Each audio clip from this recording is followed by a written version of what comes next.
Pushkin.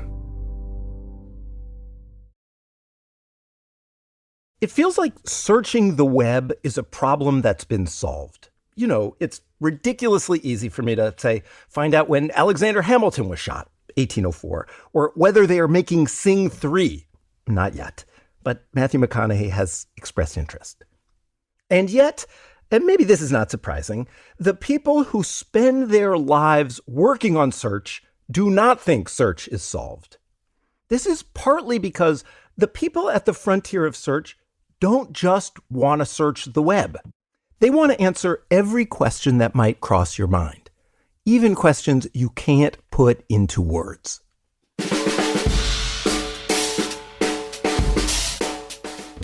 I'm Jacob Goldstein, and this is What's Your Problem?, the show where entrepreneurs and engineers talk about how they're going to change the world once they solve a few problems. My guest today is Cathy Edwards, Vice President and GM of Search at Google. Cathy's problem is this: how do you teach computers to tell people what they want to know, even if they don't know how to ask? Later in the conversation, we get to the frontier of what Cathy and Google are working on now. But we started with a problem they have largely solved in the 6 years Cathy has been at Google.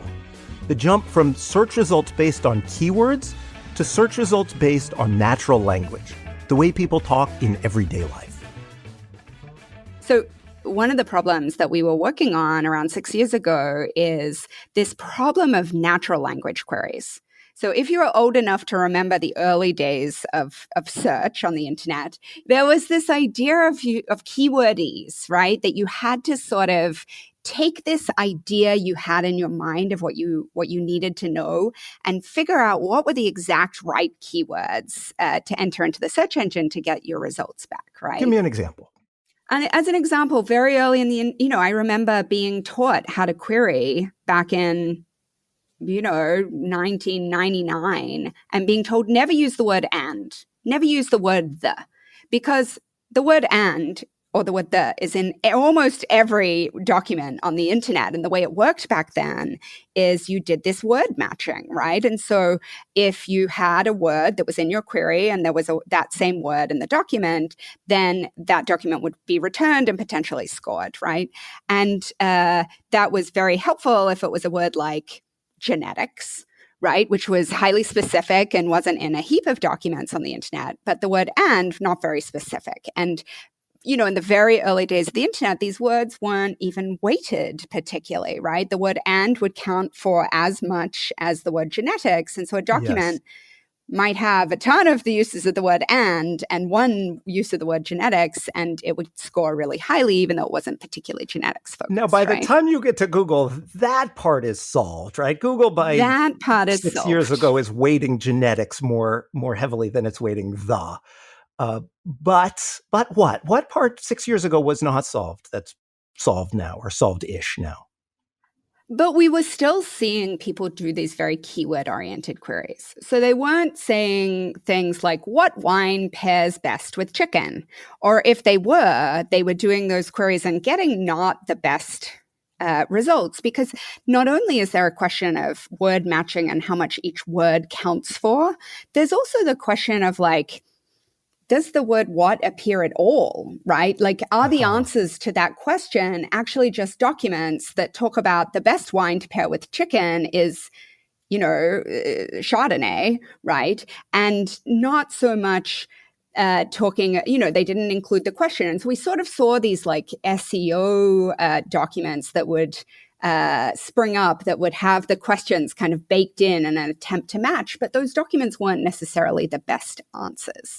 And so this is when we started to go just that next level deeper in our language understanding with these AI models, they're language models that really can start to map out in a concept space things like this sort of translation between how you might ask a query and then what that might look like in the document. So to take the example you gave of what wine pairs best with chicken, even as late as 6 years ago when you got to Google, you're saying Google wasn't great at delivering the best results to a query like that because it was written as speech, not written as a series of keywords. So 6 years ago, I would have been better off typing chicken wine pairing. I would have got better Totally. results if I did that, you're saying. Because that's kind Yeah. of the way that's the way Google had mapped the web. It was like a series of important words and what sites are reliable. And the technology wasn't there to actually try and understand the way people ask questions in real life. Absolutely. And it was this idea of bringing AI into search and having these like large scale language models. Our first one was called BERT. We now use one called MUM, which is We'll get to MUM, but let's try talking about BERT for a second. Sure. So how do you get from search results that are fundamentally keyword based to search results that are fundamentally, answering questions that are posed in a more natural way? Like, how do you make that leap? So the fundamental insight is you go from looking at these words as tokens that get matched against each other to suddenly you look at all the words in all the documents on the internet and you create what's called an embedding space, which is essentially, you can think of it as a map of the concepts that these documents know about. And suddenly, by being able to say, okay, you can take a query, map that into this concept embedding space. You can take these documents, map that into the content embedding space. You can start to actually match together, not these words, but what people actually mean, what they actually mean when they ask these questions and what they actually mean when they write these web pages on the internet. That seems, A, it seems super hard, right? And B, as I'm parsing that, I'm tempted to use a lot of anthropomorphic language, right? I'm tempted to say, like, you have to go from the computer just sort of having a list of words and kind of weights around those words to the computer understanding what people mean. Like, am I right to say that? Or is that just my like layperson intuition getting in the way of what's going on? I mean, the first thing I'll say is I think we're very far away from the computer having any sort of sentience and truly understanding. But I think it is true, it is fair to say that there is a level of deeper understanding that you're not just looking at these words as bits in a computer, but you're actually starting to model in a way that a human brain might model what the concepts are. And I do think that's a first step of getting closer to this sort of natural human understanding. So is there a way to talk about how that works? It's pattern matching effectively, right? And it just so happens that if you magnify pattern matching on a very large scale, that can be a pretty compelling understanding. And so that's the sort of big idea, the theory of how it works. I'm sure in actually building the thing, in building BERT, which was this big model that did work, it wasn't that easy, right? I mean, is there a story version of how you built it? So I think there were two hard points along the journey. The first hard point was just these models were being built at a scale that was unprecedented. The amount of information, traditional neural networks would run on thousands, maybe millions of training examples. Okay. Suddenly you're trying to model all the words on the internet. And this scale is what gets you the amount of training to actually get the concepts modeled to be compelling. But frankly, the computers just couldn't process it. So you're building this model and saying, okay, now to learn what you need to learn, read literally every word on the internet. Is that right? Yes, and not read it once, because every layer of the neural net needs to read it and reprocess it, right? So you're reading every word, a massive number of times. And at the time, we didn't really have the compute power. You just needed more computers, essentially, more chips, more engines to just process and process and process. So our research team had developed these chips or these processes that were really optimized for doing this sort of deep learning work. And it was that these chips and the way that we could sort of put all the chips together to work in concert to solve this problem that really unlocked the amount of processing power needed to even build these models in the first place. So the binding constraint wasn't like the theory or the ideas of it. Like you knew how to do it, you just didn't have enough enough horsepower to actually make it happen? Well, we knew that we could do it. We didn't know if it'd be any good, right? You had an idea and you couldn't even try. Right. Yeah. Right. And so then we tried it and we found out actually this thing is pretty compelling. It can understand things that our models previously have never understood, But I will say and this gets to the second hard part.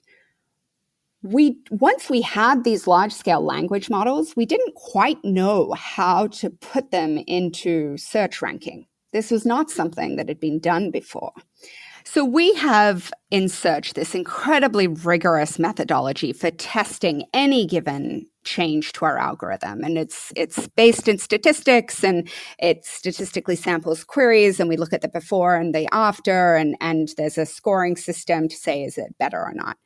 And I remember looking at the early experiments from this BERT integration into our search engine. And the queries that it was impacting were just queries that, honestly, before we would have said, we don't know how we can solve this query. And suddenly, the model was just able to figure out these sort of unspoken concepts that just our previous technology just would not have even been able to come close to. Like, give me an example. Like, what kind of thing? So here's a really great example. This is directly from the one of the very first BERT evaluations that we did internally. And the query is, can you get medicine for someone pharmacy?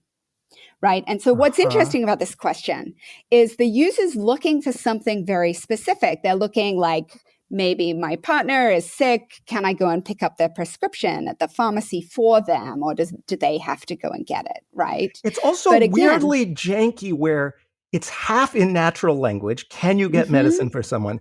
And half in like keywordese. They're just typing pharmacy at the end. Right. It's a weird search. Yeah.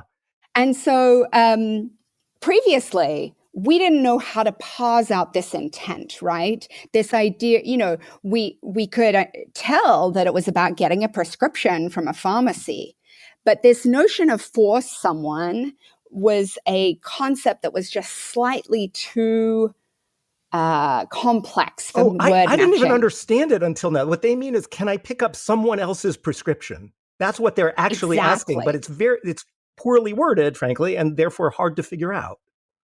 Exactly, right? And so previously, before BERT, we would return these wonderful web pages saying, this is how you get a prescription filled, which you can imagine if you're this user doing this query, you're like, yeah, I already know how to get a prescription filled. Thanks, Google. I know how to get it filled for me. What I need is filled for somebody else. Exactly. And with BERT, we were able to pick up this idea of the for someone and put the appropriate weight on it, that was the sort of, discriminating thing in the query, that was the key thing that the query turned on. And then we were able to show this web page that talked about, can I have a friend or family member pick up a prescription for me? And that was the sort of like aha moment where we could all just sit around and be like, wow, this is a new level of understanding that we haven't got to previously. So with BERT, Google got to the point where it was very, very good at dealing with words in a deep, complex way. But words make up less and less of the internet. Pictures and videos are a whole other story. That's coming up in a minute.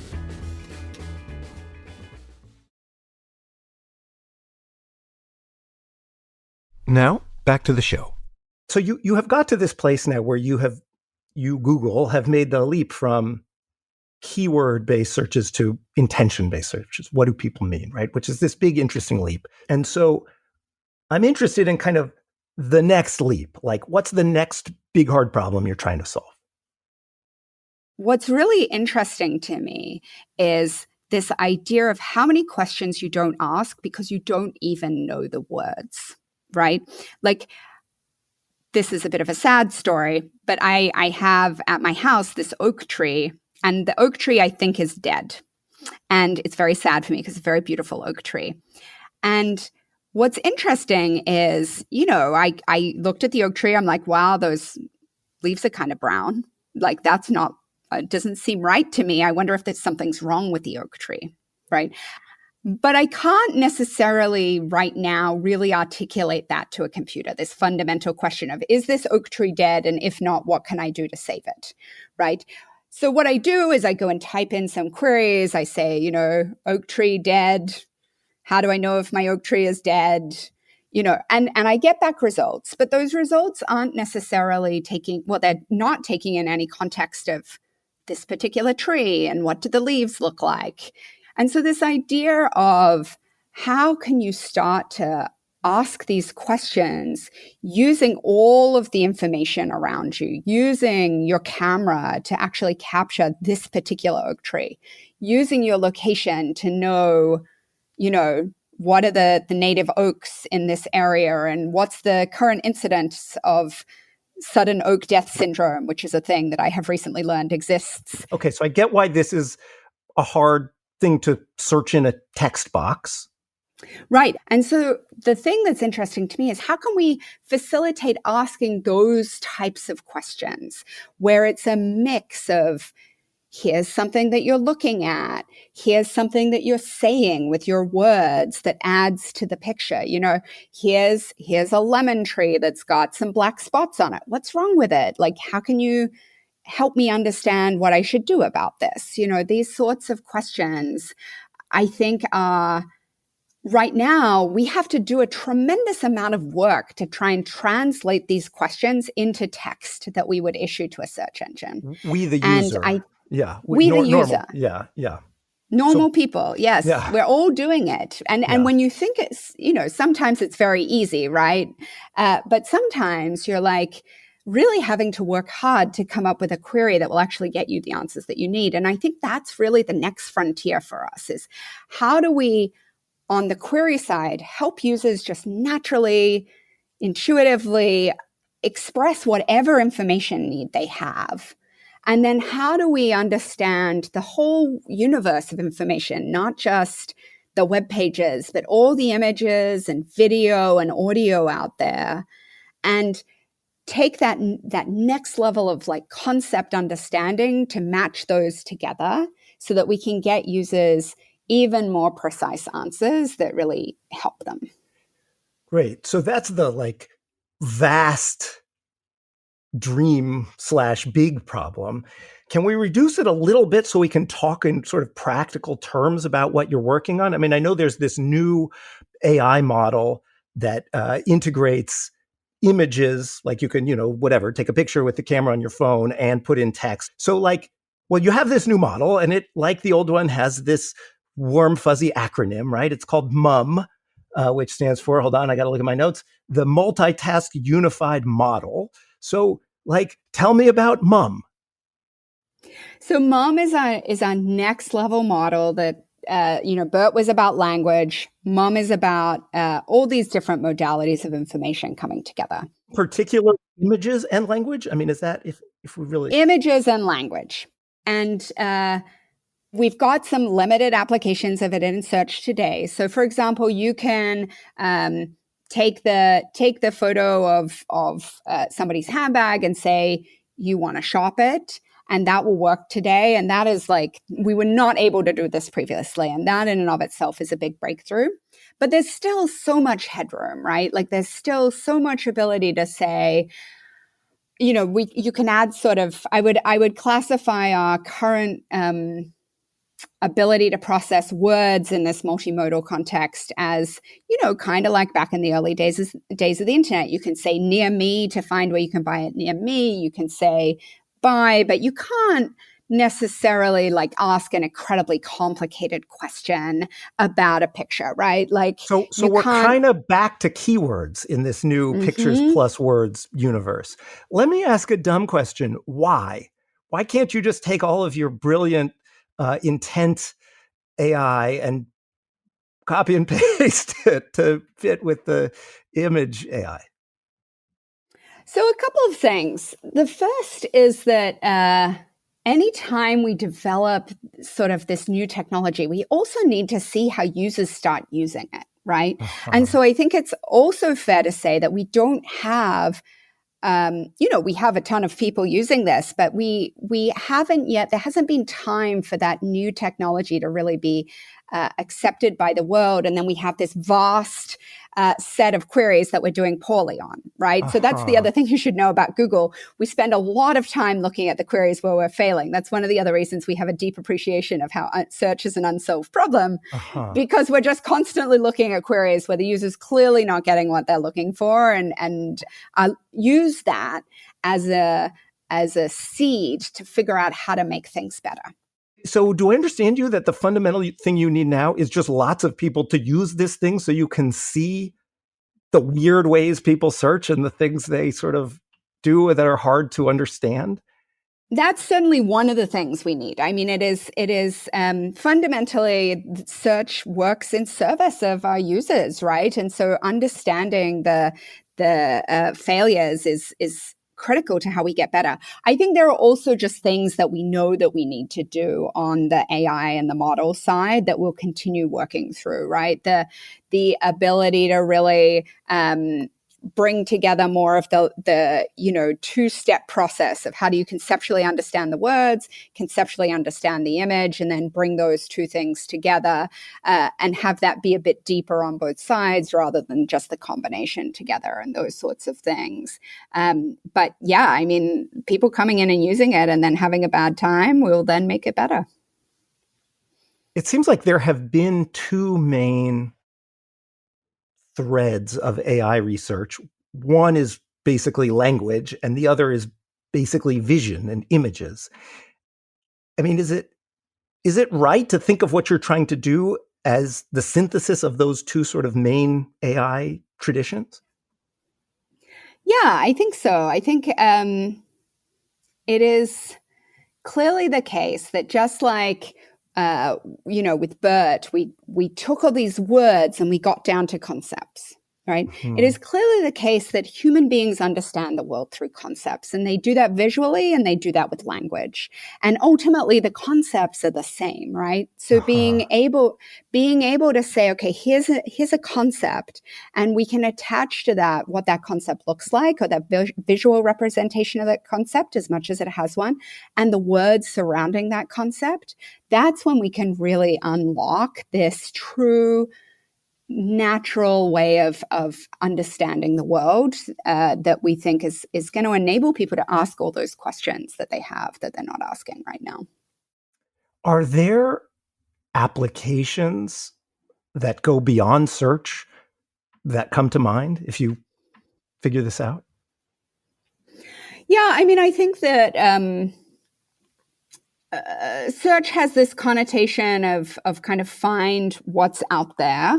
I think there's something, we're thinking about what this looks like in the generative space. So, for example, if you're looking for, I bake birthday cakes, and sometimes for my kids, and sometimes what my kids want in a birthday cake just actually doesn't exist on the internet, right? Or there's like only one or two. So then I have to come up with it myself. And like, what if AI could help us generate a sample image just based on these concepts that I could then use for inspiration? I think that's a pretty interesting concept. There's obviously a lot of things that we need to be very thoughtful about in this space as we do it. But I think this idea of extending search past the notion of connecting you with the information that's out there to actually synthesizing new information for you is pretty interesting, and something we're talking about a lot. One of the things that has become clear to me talking with you is clearly I think too narrowly about search, right? I have this very kind of 20 years ago idea of like searching text on the web. And Mm-hmm. the web has become much less text based in that time, right? The Absolutely. web includes Instagram, the web includes TikTok, and those are places where, weirdly to me, lots of people go to search. Like people go on TikTok to find whatever, where to go out to eat, which would never occur to me. So, I mean, is that part of the sort of motivation on some level for you to figure out, right, text, that's not enough, clearly. We got to figure out how to search in video, and what does that even mean?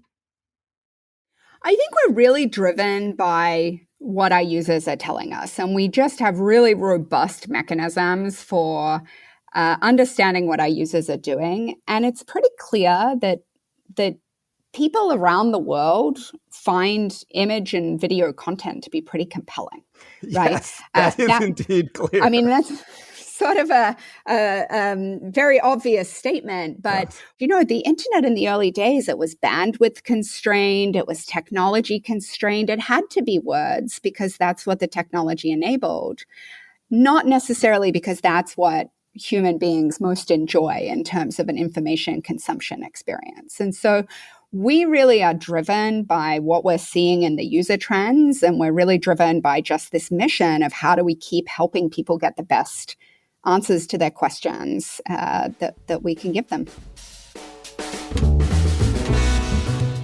In a minute, the lightning round, including what you learn about the internet when you spend 6 years working at Google Search.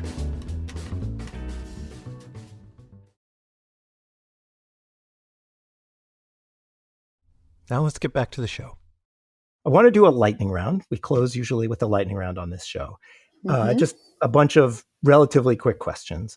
So in this instance, I Googled best lightning round questions.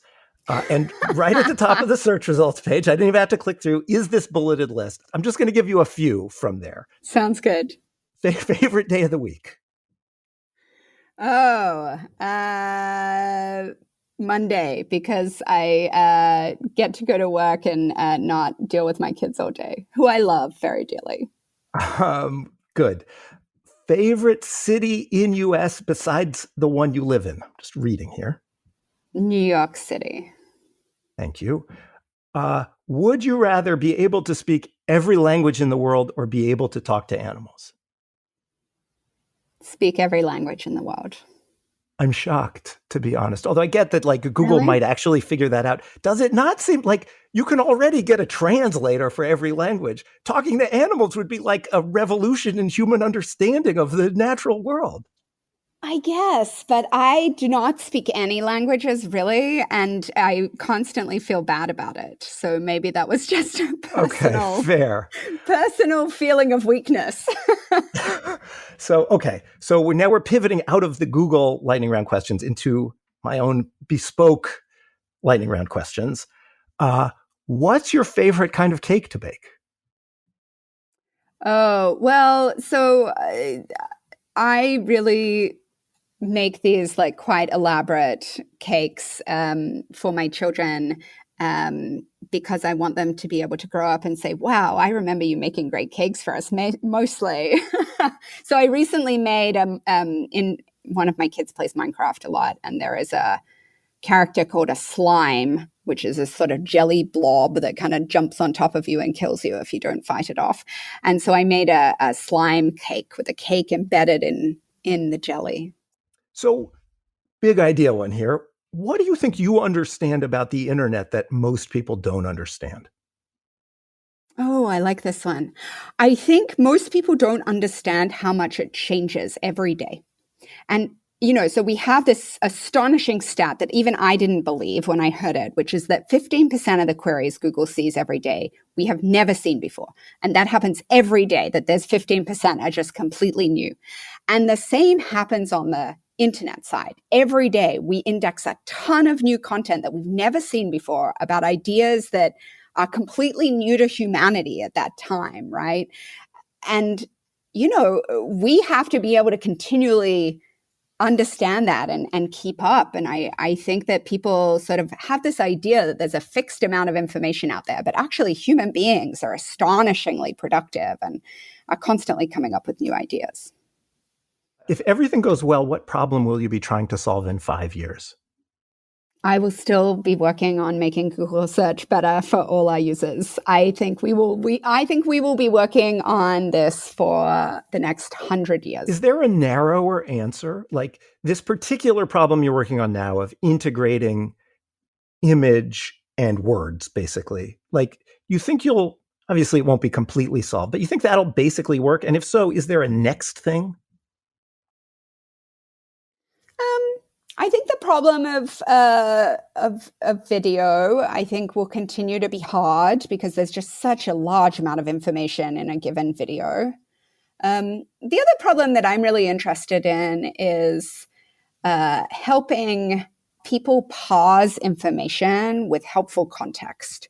So, like, how, we've unleashed all of the world's information on people. How do you actually help them sift through that and make good decisions, whether it's choosing a reliable merchant to buy from or finding reliable medical information? How do you help people make those decisions for themselves and be literate with their information choices? What's one piece of advice you'd give to someone trying to solve a hard problem? I would say find a really great group of people to help solve it with you, because generally trying to solve hard things by yourself ends up being an act in frustration. Cathy Edwards is Vice President and GM of Search at Google. Today's show was edited by Robert Smith, produced by Edith Rusolo, and engineered by Amanda K. Wong. I'm Jacob Goldstein, and we'll be back next week with another episode of What's Your Problem?